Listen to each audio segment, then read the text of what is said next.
nationale numéro 1 à hauteur de Amato, préfecture de Haro, suite à un accident de la circulation routière entre 3 camions semi-remorques.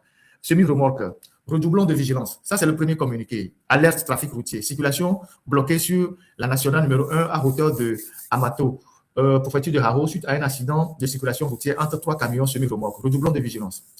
3 jours après, il y a eu ce nouveau communiqué.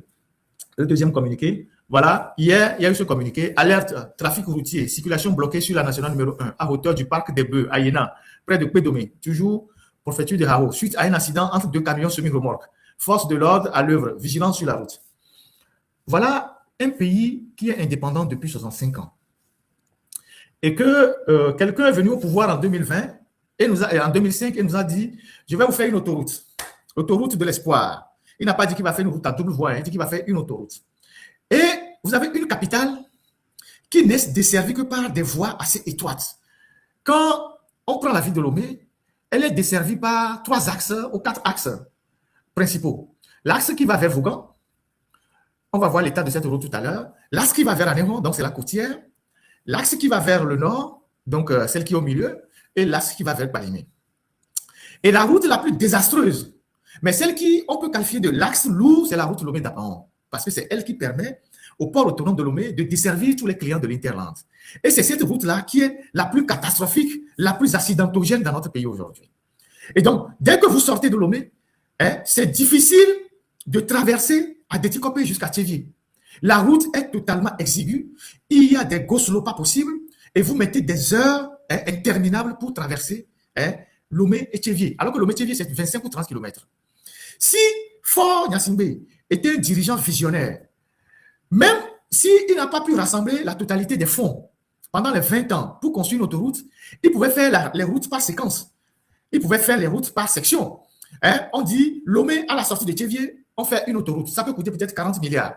Donc, on débloque les 40 milliards ou les 45 milliards ou les 50 milliards pour d'abord décongestionner la capitale. Permettre aux gens qui viennent de l'intérieur d'avoir facilement accès à la capitale sans trop de tracas sur la route. Ça aussi, on n'a pas été capable de le faire pendant 25 ans ou 20 ans au pouvoir. Ne serait-ce que quand vous allez à Abidjan ou bien vous allez en Côte d'Ivoire, l'autoroute qui va vers Yamoussoukro a été construite en plusieurs étapes. Ce n'est pas seulement une seule étape. Celle qui va maintenant vers le nord aussi a été construite à plusieurs étapes. L'autoroute qui va d'Accra à Koumassi est en train d'être construite section par section. Chaque président qui vient continue. Parce que là-bas, bon, les présidents, il y a des élections, les présidents partent, d'autres viennent. Chaque président fait section par section. L'autoroute de Bassam, pareil. Chaque président qui vient fait une section, au moins pour que demain, on puisse arriver à terme. Donc, lui, il n'a même pas commencé. Pendant 20 ans, il n'a pas fini les études même pour commencer.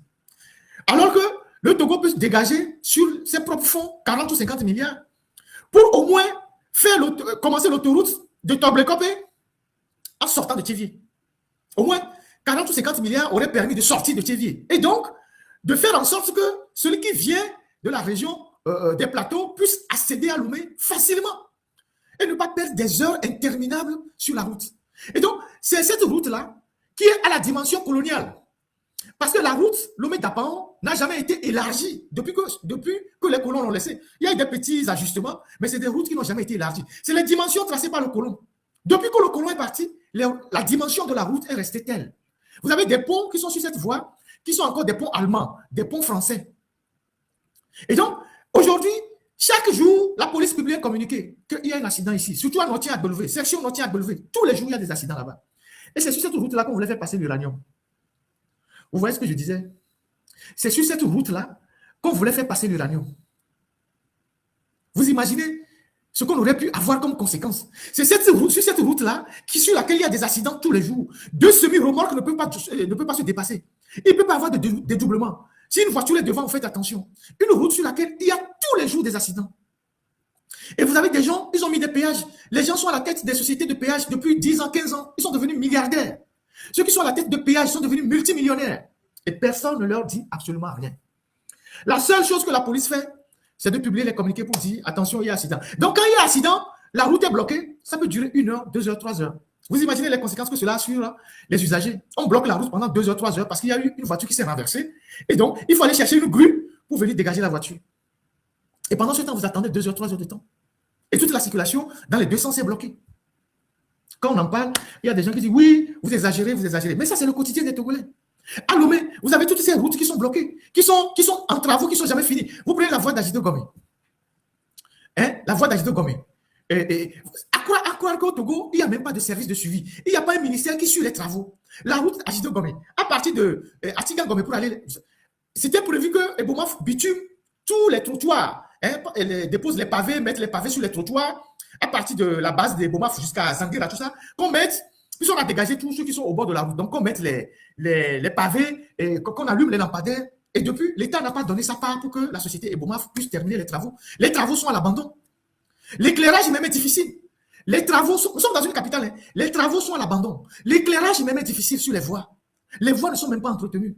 Il a plu hier ou avant-hier à Lomé. Vous allez voir la route qui mène vers Djagbling. Technique. Ow! Ow! Ow! Ow!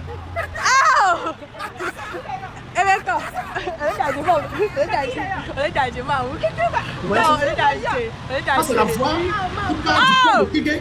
qui va vers Djagbling. Ça, c'est la pluie d'hier. Ça, c'est la pluie d'hier. Vous aurez des toqués qui viendront vous dire oui, il pleut partout, oui, il pleut partout. Sauf que partout, il n'y a pas des inondations comme au Togo. Ou si il y a de l'eau sur la voie, l'eau part juste après la pluie parce que les canalisations sont bien faites. Dans tous les pays au monde, il y a de l'eau sur la voie, mais dès que la pluie finit, l'eau part parce que les canalisations sont bien faites. Vous voyez là, nous sommes en pleine ville, au cœur de la ville de Lomé, à Kégué, en allant vers Djagbling. Et vous voyez la voie. Donc, vous imaginez que les canalisations qui ont été faites n'absorbent pas l'eau. Maintenant, toutes les maisons qui sont au bord de cette voie-là sont inondées. L'eau va rentrer dans toutes ces maisons.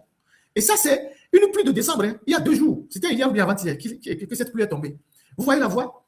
Et cette route-là, les lampadaires que vous voyez là ne s'allument pas. On sinazo les mois dit, et ça met un accident Jonah tous les jours, les mois dit. Accident Jonah tous les jours, les mois dit. On sinazo les mois dit. Les lampadaires que vous voyez là, c'est juste pour le décor. On sinazo les mois dit. Tous les jours, moi je reçois des gens qui m'écrivent que Ferdinand, il faut parler de cette route de Djagbling qui a des accidents tous les jours. Tu portes à croire que les gens qui gèrent le Togo, il n'y a même pas de service dessus. Il n'y a pas d'accord. Hein. Vous regardez les caniveaux. C'est des caniveaux qui sont minuscules. Vous voyez les caniveaux juste à côté. C'est cette voie qui est la voie la plus scandaleuse, qui a amené des journalistes à faire beaucoup d'enquêtes. C'est la voie Lomé-Vogan. Vous connaissez l'histoire de cette voie. Les 26 milliards ou 36 milliards qui ont été détournés. Et que les Chinois ont dû refaire les travaux sur une autre dette. Personne n'a jamais su qui a plus d'argent jusqu'aujourd'hui. Et toute l'eau sale que vous voyez là, ça rentre dans les maisons, c'est les maladies. Et c'est les maladies pour les riverains. Regardez les caniveaux. Regardez les caniveaux. Mais vous êtes dans une capitale. Et voilà le cadre de vie des Togolais. Voilà comment les Togolais vivent. Proximité, saleté, inondation, maladie. C'est dans ça que les gens vivent. Et ça, c'était la pluie d'hier. Et sort, mais dis et dis vite cuire pour aller loin. Il semble que c'est une petite pluie qui est tombée hier. Si une petite pluie a pu envahir une route à double voie, ça veut dire que les canalisations ne fonctionnent pas. Ou les canalisations ont été mal faites.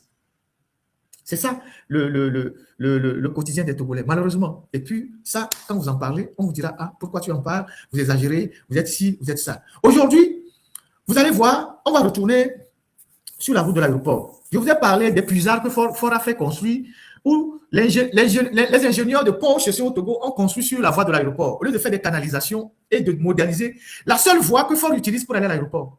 Dès qu'il sort de sa résidence à Lomé 2, la seule voie qu'il utilise pour aller à l'aéroport, il est incapable de la goudronner, de la moderniser, de la rendre moderne, jolie, pratique, de mettre des fleurs partout, de paver les accotements et de faire en sorte que cette zone-là change de visage. La voie qu'il utilise matin, midi, soir pour aller à l'aéroport. Vous allez voir ce qu'ils ont, ils ont fait comme... Voilà les puisards. Aéroport, ils m'ont dit, hein. Ça, c'est le travail des ingénieurs togolais, ça. Pont et chaussée. Ça, c'est la route que Fort prend. Hein. Puisard, quoi, ils m'ont dit, hein. Mais c'est quoi, est-ce que vous avez une fois vu? Je ne sais pas si ça existe. Peut-être on va chercher sur la planète si un pays existe comme ça. Mais c'est quoi, on fait des puisards à la place des caniveaux pour absorber l'eau qui pleut. Ça, c'est les ingénieurs togolais, pont et chaussée. Moi, je n'ai pas fait des études d'ingénieur de pont et chaussée. Mais si on me donne une route à faire, je ne peux pas faire ça. Donc, ils ont fait ça tout au long de la voie. De là où il y a la clinique de l'aéroport, non? Jusque vers Notre-Dame de Liban. Milakpo, Puisario, les motos, mais C'est pour que quand il pleut, c'est-à-dire ils ont un trou, il y a un trou en bas, puis il y a un trou. Oh, béton, oh, puis c'est bon, on a plus à la roue menée. Donc on est dia, et si à la taux, et canalisation, mais là, il plus à la main. Au lieu de faire des caniveaux, ça c'est la route que Ford prend hein, pour aller à l'aéroport. Avec les Gouamé, déjà développé Doua, et moi, que son à l'aéroport, et moi. C'est ça, hein. Ils ont fait des puisards. Donc, la nuit, quand tu passes, on a été cliqué, on a Djanifa, à Bata. Ce que tu vois là, c'est devenu même un danger public. Ce que vous voyez là, c'est devenu même un danger public. Ceux qui passent par la route de l'aéroport pour aller vers Notre-Dame de Liban, peut-être que vous n'avez pas observé. Même ils les ont rien observé. Oh, plusieurs loin. Oh, ouais, ça. Il faut avoir moderniser. Ils avaient fait ça avant. Et blé. Maintenant, ils ont modernisé ça.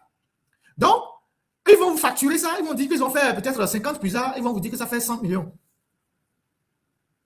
Donc, nous, qu'est-ce qui empêché fort Yassine bébé? Et moi, que l'aéroport, le rond-point, les fous, soit Notre-Dame de Liban, ton séminaire, il y a pas de kilomètres de là. Et moi, il y a combien de 2 kilomètres, à 2 mois, 2 métaux. Nous, à 2 mois, on soit on les fous, on va importer fleurs, on du bois, mais attendez. On a 2 mois, à 2 métaux. Et moi, nos propres. Les présidents, on va les y après du là. Donc, toutes les rues qui vont dans les maisons, dans les quartiers là, et vous dites comme écoute, on va 2 mois, on va les fous, on va dire, et pour on va les fous, et les capes côté les voyants. Mais là, pour nous, les défis techniques, ça, c'est une invention à la togolaise. C'est-à-dire, les ingénieurs togolais, là, c'est dans ça, ils sont forts. Donc, et nous, on a son zame, là, on a clippé, on a Djani, on a Banta. C'est même une source d'insécurité. C'est ça, en 2025, les prouesses des ingénieurs togolais en pont et chaussée, en assainissement. C'est ça. Quand j'en parle là, vous pensez que allez là-bas, allez regarder, c'est factuel, vous-même allez regarder, vous allez filmer ça. Et vous allez me dire dans quel pays on fait des puisards comme ça au bord d'une route. Dans quel pays on érige des puisards comme ça dans une route, sur une route. Et puis c'est une route qui est pratiquée par le président. Vous voyez que ces gens-là, Madame Yakade a dit, vous lui donnez même 100 ans, il ne fera rien. Et c'est ça la réalité. La route que lui-même, il emprunte là. Voilà l'état de la route. Il ne s'est pas foutu un matin de dire, ah oui, je débloque 15 milliards pour refaire la route que moi-même, je prends tous les jours pour aller à l'aéroport. Comme ça, même si quelqu'un vient chez moi, en amenant la personne chez moi à la maison, la personne dit, ah, il y a quand même une bonne route à Lomé. Je vais importer des espèces de fleurs, hein, des pays, peut-être d'autres pays, des fleurs qui n'existent pas. Je mets des plots de fleurs, on met les pavés partout, on modernise. On fait des voies vraiment modernes, nickel. Pour ma propre fierté d'abord en tant que présidente. Ma propre fierté d'abord en tant que président. Puis c'est la voie que j'emprunte. En tout cas, courage à vous. Et aujourd'hui, 80% des feux tricolores à Lomé ne fonctionnent pas. Ce que nous appelons feux rouges. 80% des feux rouges, les feux tricolores qu'on appelle communément les feux rouges, dans la capitale ne fonctionnent pas. Et la seule solution qu'on a trouvée, c'est d'aller chercher des méthodes des années 1970. Pourquoi les feux tricolores ne fonctionnent pas? Les feux tricolores ne fonctionnent pas parce que l'État ne paye pas les sociétés qui assurent la maintenance des feux tricolores. Je voudrais parler de la dette intérieure. L'État ne paye pas les entreprises pour que les entreprises payent aussi leurs salariés et payent leurs dettes, payent les impôts. Donc, plusieurs entreprises ont déposé des factures au niveau du Trésor. Ces factures n'ont jamais été réglées. Donc, ces sociétés sont en faillite. Aujourd'hui, les feux tricolores ne sont même pas entretenus. On n'est pas capable d'entretenir les feux tricolores dans la capitale. Les feux tricolores de Atikoumé, de je ne sais où. En tout cas, tous les feux tricolores à Lomé, 90% ne sont plus entretenus. Donc, la seule solution que le ministre de la Sécurité, lui qui a vécu en France pendant au moins 20 ans comme ambassadeur, a trouvé, c'est d'aller fabriquer des caisses pour mettre dans les ronds-points, comme dans les années 1970. Parce que c'est dans les années 1970, même dans les années 60, qu'on voyait ça dans les rues de nos capitales. Parce qu'il n'y avait pas encore une certaine modernisation des axes routiers. Donc, il fallait mettre les policiers au carrefour pour réguler la circulation. Donc, nous sommes en 2025. Ce que le ministre de la Sécurité a trouvé à faire, au lieu d'aller convaincre le président, ou je ne sais pas, le PC, pour lui dire, monsieur le président, les feux tricolores ne fonctionnent pas, nous sommes dans une capitale, c'est quand même pas normal. Il faut donner de l'argent pour moderniser les feux tricolores, les maintenir et en créer d'autres à certains carrefours. Il va fabriquer des caisses. C'est-à-dire qu'il est parti chercher la solution la plus simple. Il retourne, c'est-à-dire quand les autres pays avancent, nous, on retourne dans le passé. Donc, ils sont allés chercher la méthode rudimentaire où on mettait les policiers au carrefour pour réguler la circulation. Ce qui est d'abord un danger pour le policier lui-même, parce que s'il y a une voiture ou un camion qui perd ses freins et qui avance sur ce policier-là, le temps que ce policier sort de son trou et courir, la voiture les a ramassés.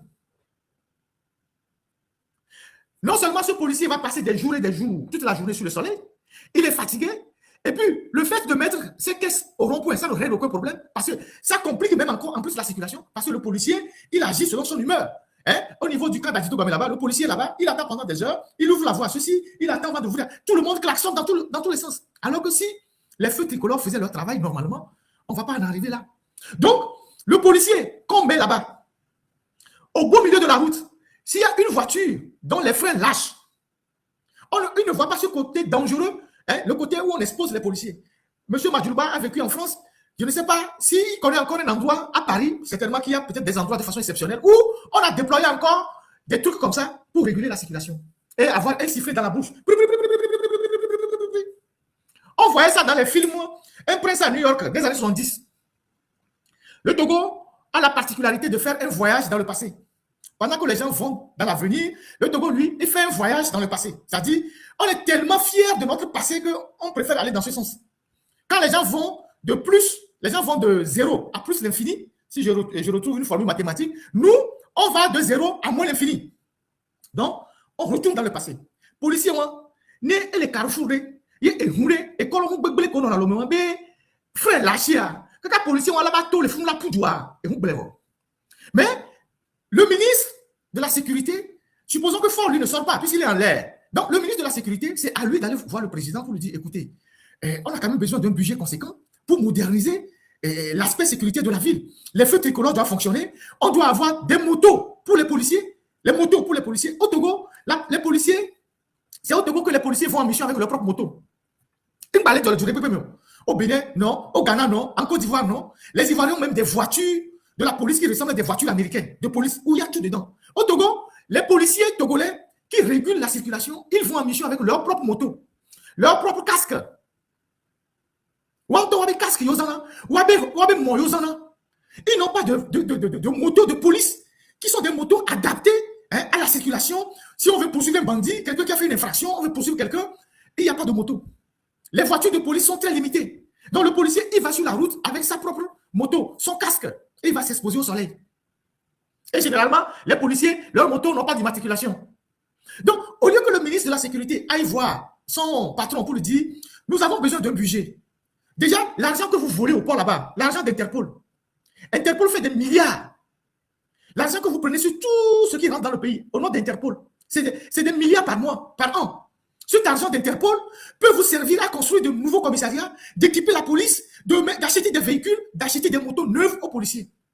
Pour que le policier n'aille pas dans la rue avec sa propre moto. Parce que sa moto n'est pas assurée. S'il lui arrive quelque chose, il perd tout.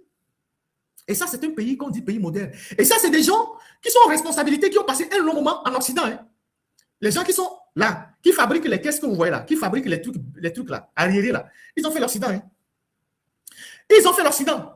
Donc, la seule chose qu'ils ont appris en Occident, c'est de ramener leur pays dans le passé. Et ils ont inauguré ça.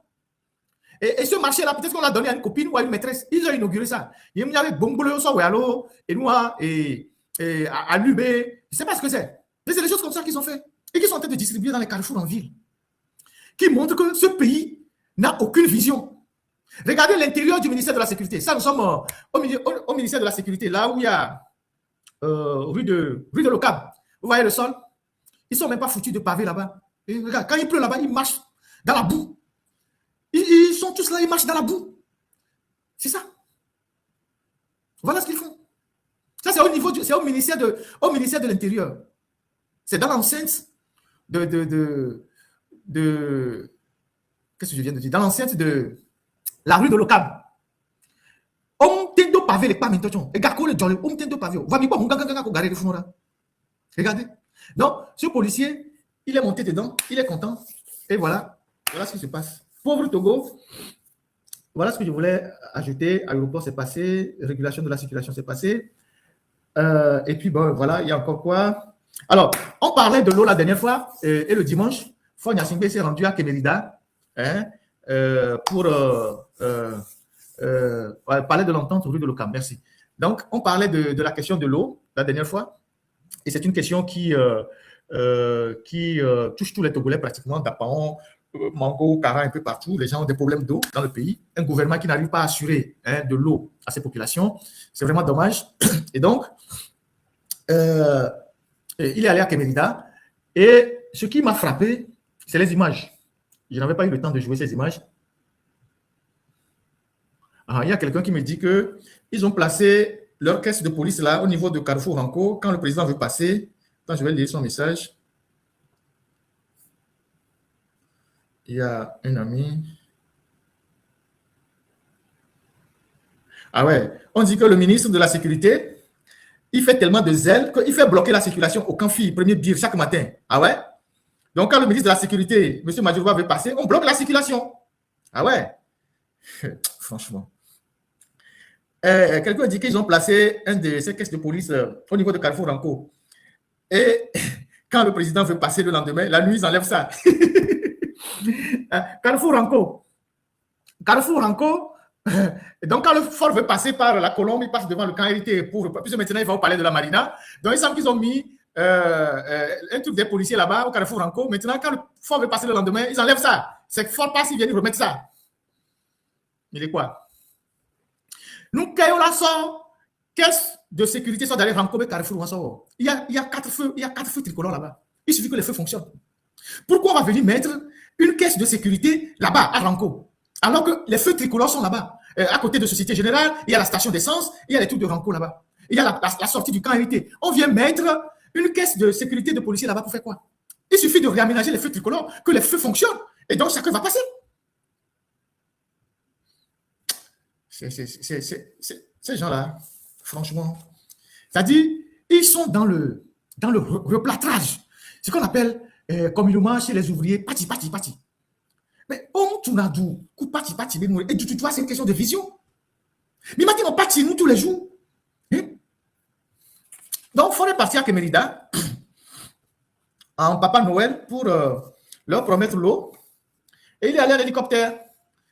Et donc, il est allé en hélicoptère. Et voilà son hélico qui a soulevé la poussière sur les gens. Beaucoup de poussière, parce que cette zone-là, elle est un peu aride. Beaucoup de poussière. Voilà l'hélico qui devait atterrir. On dirait un avion américain qui veut atterrir à Bagdad. Donc, a soulevé de la poussière. Poussière partout sur les gens. Et puis après, il est descendu de son hélicoptère. Voilà. Il est allé sur la cour de l'établissement scolaire. On a rassemblé les gens pour danser. Donc, je n'ai pas vu derrière lui le ministre de l'eau, qui doit être Sénalipu, mais il est avec son fidèle ami Bengbeni, qui est toujours derrière lui. Donc, ça, c'est la cour de l'école. Donc, les gens dansaient. Il y avait la poussière. Voilà. Et comme les populations de cette zone-là, c'est là où, quand on donne les résultats des votes, ils votent 110% unir. C'est-à-dire le nombre de votants dépasse le nombre d'inscrits. Et unir rafle tout. C'est le Haut-Togo du Togo. Et la Bina, c'est le Haut-Togo du Togo. Et il paraît que quand il était là, tous les cadres de la Bina étaient contents que le président est arrivé chez eux. A-t-il réglé le problème de l'eau? Personne ne sait. Mais il suffisait, par exemple, de faire une économie de tout ce qu'il a fait déplacer là-bas pour faire des forages. L'hélicoptère, le carburant, tout ce qu'on a déplacé là-bas, pour faire un bon forage pour les gens. Donc, il est arrivé là-bas, tout triomphant. Regardez même la cour même du cours primaire, la cour de l'établissement. Regardez la cour de l'établissement, où il est. Il est descendu. Regardez la cour de l'établissement. Vous voyez ça? La cour de l'école. Donc, il est allé là-bas et finalement, on ne sait pas si il a réglé le problème ou pas. Mais c'était le jour où on faisait le live ici, le dimanche passé, qu'il est allé là-bas à Kemerida, c'est dans la Bina, pour aller évoquer le problème d'eau. Il y a le problème d'eau chez lui-même à Pia. Mais je pense qu'il n'a pas voulu aller là-bas parce que s'il va là-bas, tout le monde saura qu'il y a un problème d'eau là-bas. Donc, il a fait juste une pirouette. Il est allé dans la préfecture d'à côté au lieu d'aller rencontrer les gens au niveau de Pia lui-même pour régler le problème. Donc, il est arrivé là-bas, les gens dansaient et puis on repoussait les gens, alors que c'est eux-mêmes qui ont amené, dit aux gens de venir danser pour le président. Donc, voilà. Enfin, ça, c'est dans la rubrique des informations. Merci.